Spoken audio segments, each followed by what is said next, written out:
Hello, fellow EcoSys Configurators. My name is Brian Gannon. I am an EcoSys configuration engineer with FTI Consulting, and this video is sort of a mini training, uh, public service announcement slash safety tips slash and uh, bug report, enhancement request, whatever you want to call it, all sort of wrapped into one thing, sort of catalyzed by a colleague of mine encountered this earlier today, and you know that caused me to consider that this issue really doesn't get enough playtime, as it were, or airtime, and that is the issue of what I call lost in space data elements within EcoSys. Specifically, and an easy example is category values, and that's what my focus is going to be on today.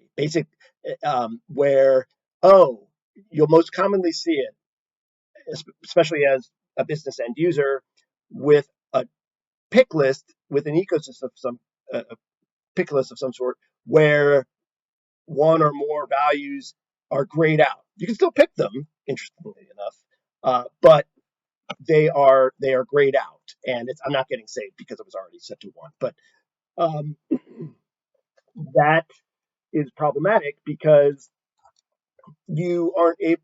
The problem is, oh, yes, it's appearing on my pick list, but it looks grayed out, so that's strange.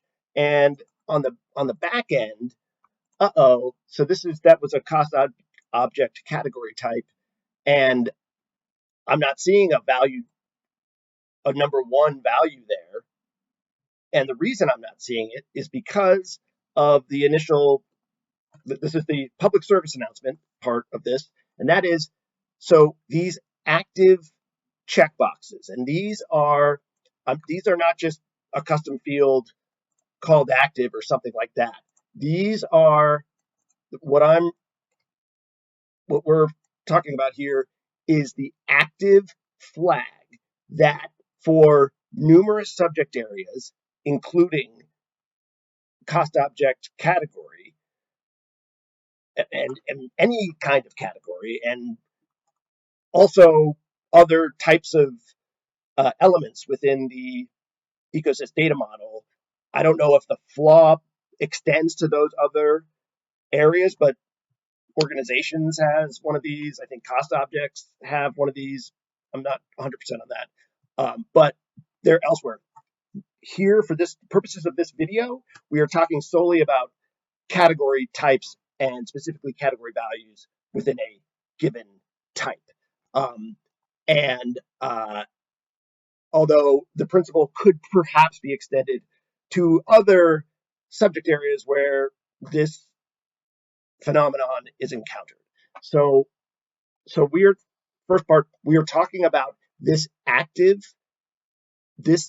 attribute that I'm mousing over here that is within the attributes node of numerous subject areas. It's a seeded Boolean field. And the issue is that if one was to uncheck this seeded field, so I'm in this cost object category type that I made, and spoiler alert, it originally had 4 values, 1, 2, 3, and 4, but you're not seeing the 1 here, even though we just saw it on that other screen. The reason is, oh, if you uncheck that Boolean attribute for a given value and save, it disappears. And it shouldn't disappear because on that spreadsheet that we're looking at right there, there's no row filter. It should be showing every value that is in the cost object category that was clicked. Yet it doesn't because of the flaw. Even if I put in a row filter for show me things that are active equals false, it wouldn't work.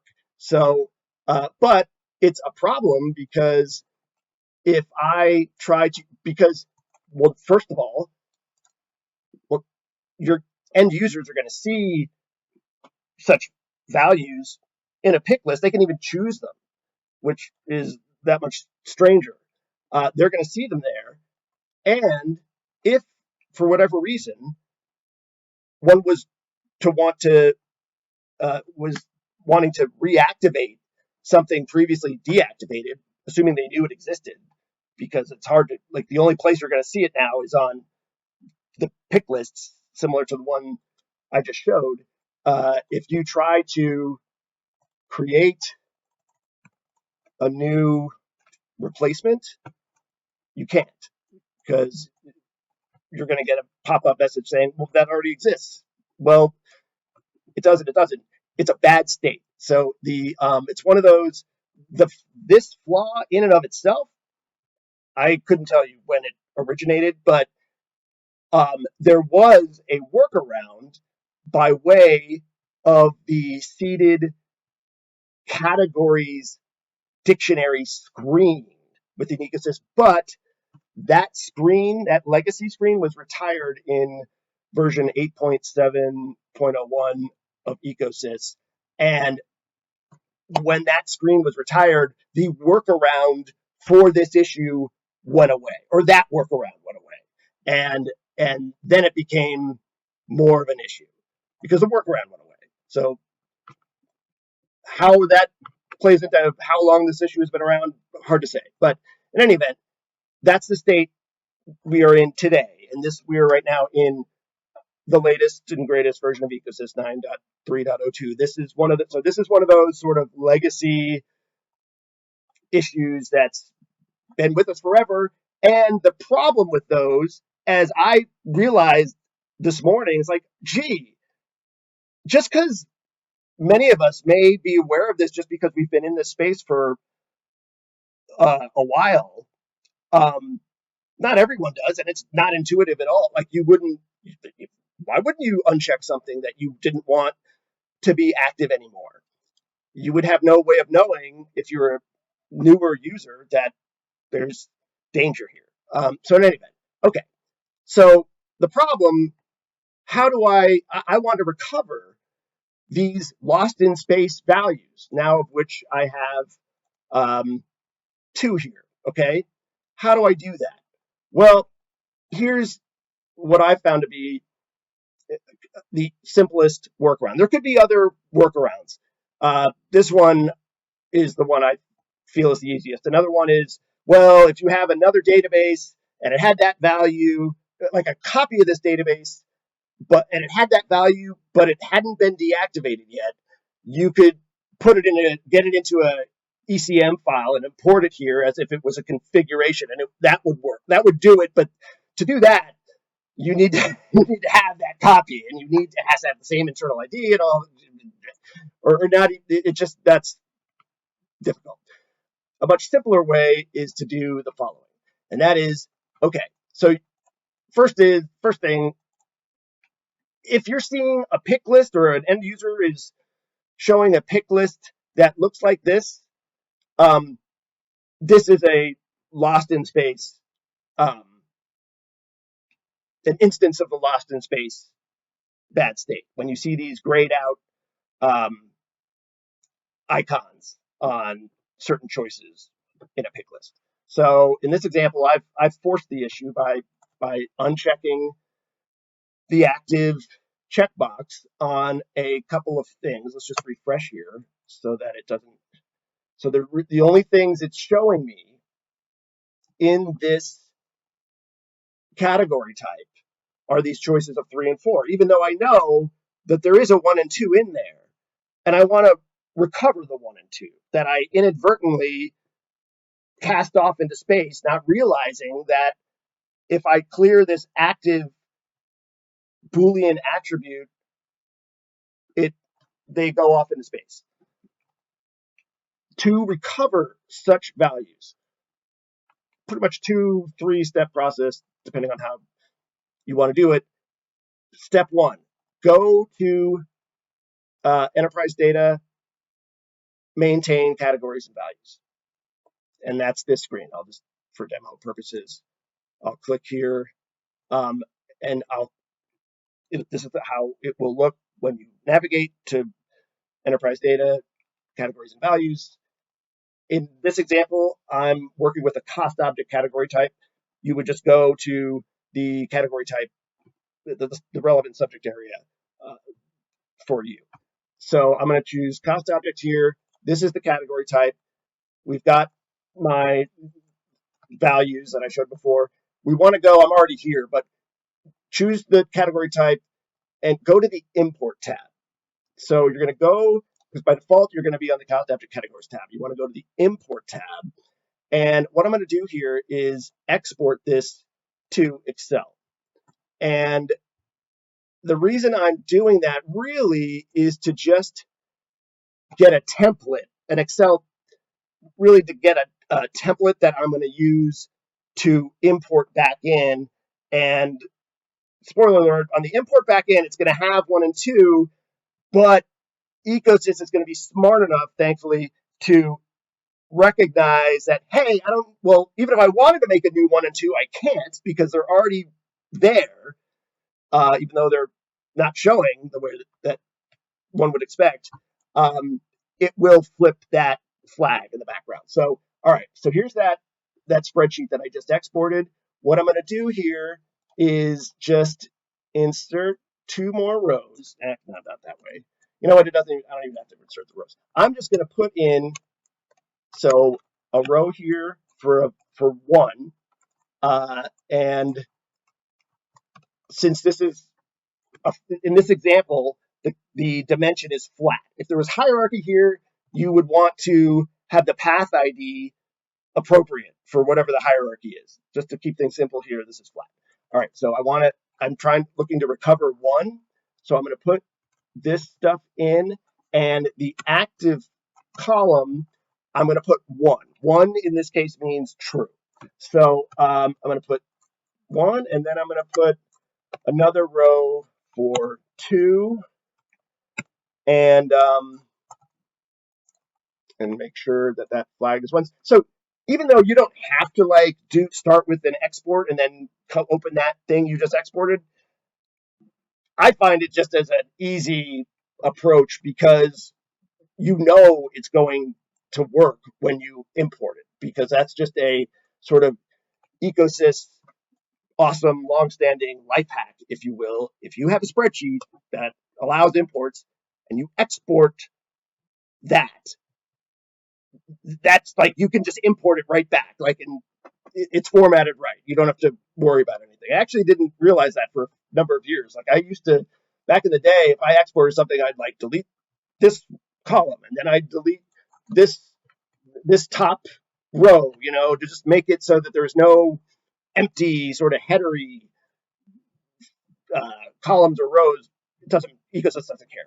It's smart enough to understand that, where to look for the data. So okay, so I'm going to save this and close this, and then come back to this. So I haven't left the screen that I just exported from, so still here.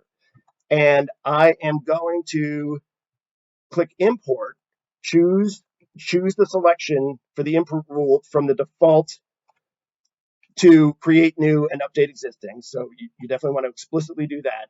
Then we're going to find that file. And yeah, that's the one I want. Click open here. And I'm going to hit go, essentially. And here we are. We know, and so I'll click save here. Great. Okay.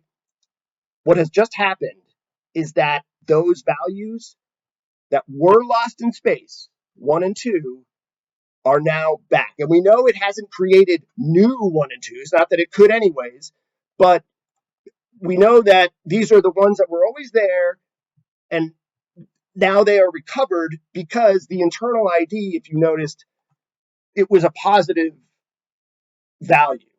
When something is imported into EcoSys, whatever subject area, and it's a net new thing to the database, the internal ID of thing, if it's showing, is going to be a negative figure. It's going to have a dash in the front of it until save is clicked. And once it's actually written to the database, that's when it gets its positive uh, internal ID.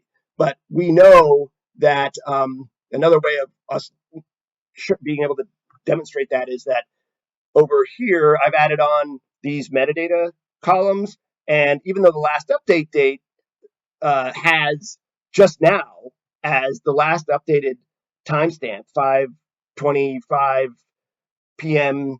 Eastern Standard Time, the create timestamp is much earlier in the day today when I first created these values. So, and then if we go back here, now they're all lit up again. And that's, I mean, this is a very simple example, but this is a very real, maybe there's a dimension that's people and someone left the organization and came back, or just a categorization that was was retired, but for whatever reason brought back into service.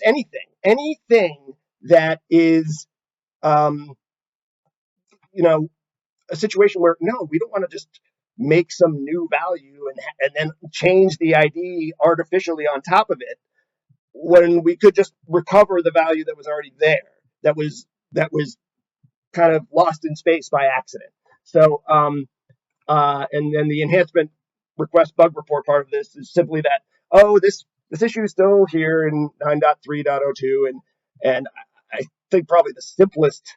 Well, I don't know what the best remediation approach might be, but it's just a quality of life thing that in hopefully is not much more than just a nuisance sometimes, but it can be the source of real actual trouble. So I hope this is helpful for some folks. Got a little longer than I wanted, but it is what it is. Have a great night.